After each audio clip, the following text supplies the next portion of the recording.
So the good news is, there's been a lot of things going on.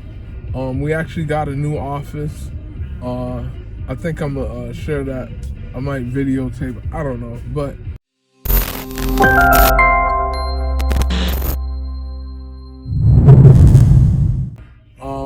we got a new office, and there's been a lot of things happening, and good things. So I can't sit there and say something negative was going on. So the good thing, there's still a lot of churches that need loans, that need facilities, and there's still a lot of people that need help. They have the churches, and they need help in terms of getting the facility closed and whatnot. So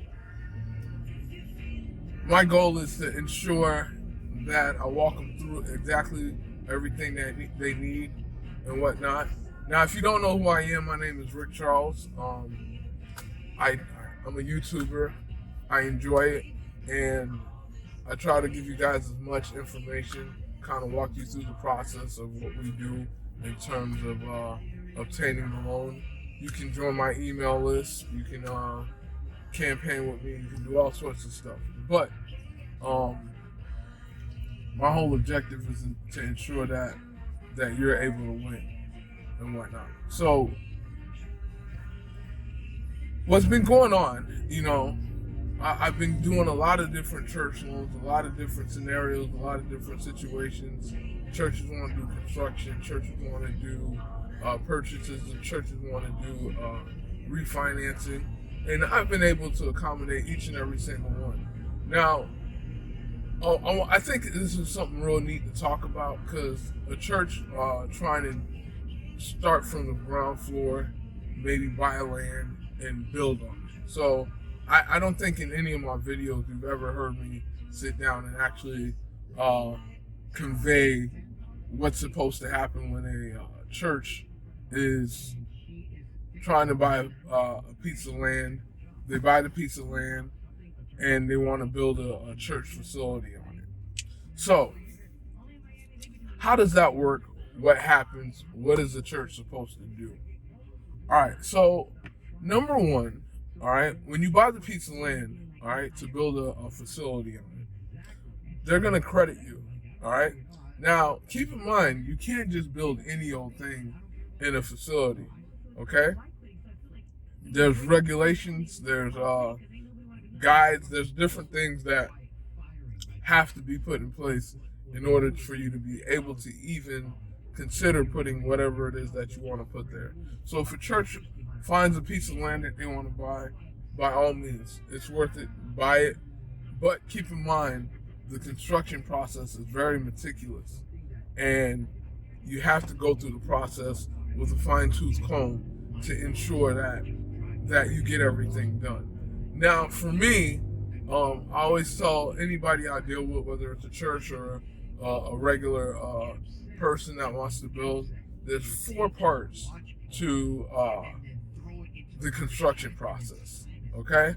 And I'm gonna walk through each part a little bit, and then give you a real thorough idea of what you're actually looking at. So 4 parts to the construction process, okay? And the first thing, and I've seen people make this mistake a lot, they come in, it doesn't matter what part of the country, it's still 4 parts, okay? So they come in and they believe that the architect is number one, okay? So they go out and they're doing all this stuff. They're giving the architect all this money. They're drawing all these designs, and the architect is just there to draw the design. He's not even there doing the work, ensuring the property gets built or anything like that. All right, so I've seen that mistake. So if you get an architect to come to you first, you're gonna encounter a lot of issues. Number two, so that's a mistake.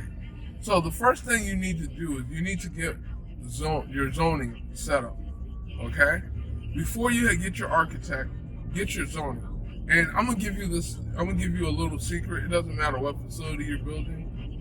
You can have the zoning guys actually draw out your facility to start, just to give you an idea before it ever reaches the architect. Okay, you can have your zoning guys draw the facility out. All right. Once they draw the facility out, then you'll be able to buy it. Then you'll be able to buy it. But with the zoning, that's all the little stuff. They're taking care of all the little stuff. All right. So what do I mean all the little stuff? Engineering, traffic, things like that can hinder. Things that can hinder people and movement through the area. All right. Water. They may ensure the building's not built on an area where the city waters or water for the community or things like that is not interfered with. So all these things play a part. The next thing is your architect.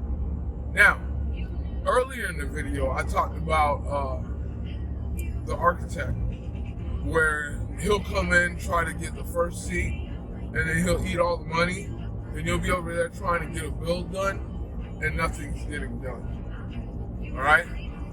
So, number one, you need to have a solid, discrete plan with your zoning department before you even go to the architect. Once you go to the architect, then you build out. Then he'll be able to draw.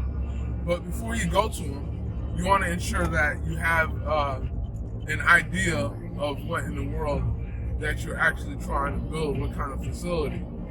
And that's why I say start with the zoning department. Build an idea, and the thing is, the architect's going to come there and he's going to try to tell you, oh, you got to do this, blah, blah, blah.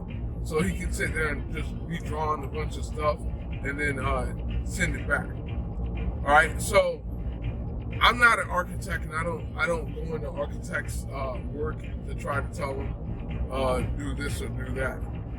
But what I am is a consultant, and my whole goal is to ensure that the right things are being done in order for you to move smoothly with your transaction. All right? So once the architect draws out the plan, all right, whatever he wants to build, okay, you're going to go to a contractor, okay? So you have your zoning, you have your architect, then you have your contractor. Now, anytime you do the zoning, or not the zoning, but anytime you deal with the architect, you want to pick out at least 3 different architects and have them give you a price range. All right? The contractors, you want to at least check out 3 different contractors before you even make a decision on exactly what you want to build. Okay?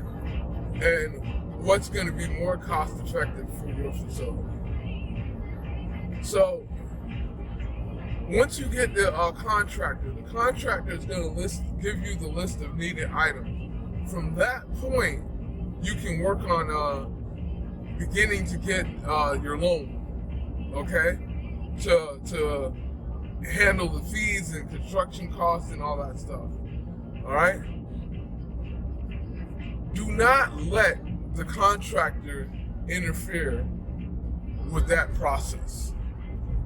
The contractor is to give you the items needed.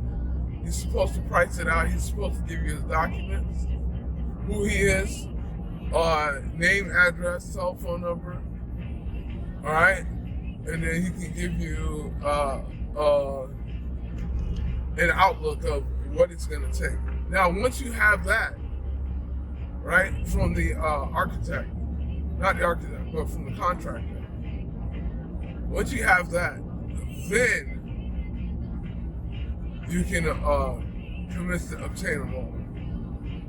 But if those things are not in place, the question is going to be, what loan are you looking for? What loan?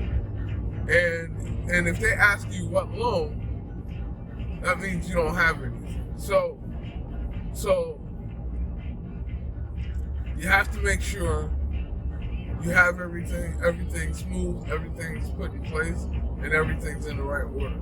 If you don't have a bookkeeper, if you don't have an accountant, reach out to me. I'll provide you somebody. All right? I'm not a bookkeeper or an accountant, so it's not going to be me, but I'll provide you with somebody. It doesn't matter what state you're in, I'll provide you with somebody to help you get those things done. All right? So, with that being said, guys, thank you so much. And we're going to continue to be great. Let's continue to be great. You know what I mean? Oh, and one more thing. Hit the subscribe button. Make sure you like. Make sure you follow the page. I'm going to put some more social media links. If you want to reach out to me and ask questions, please feel free, man. And then, like I always say, thank you and have a wonderful day.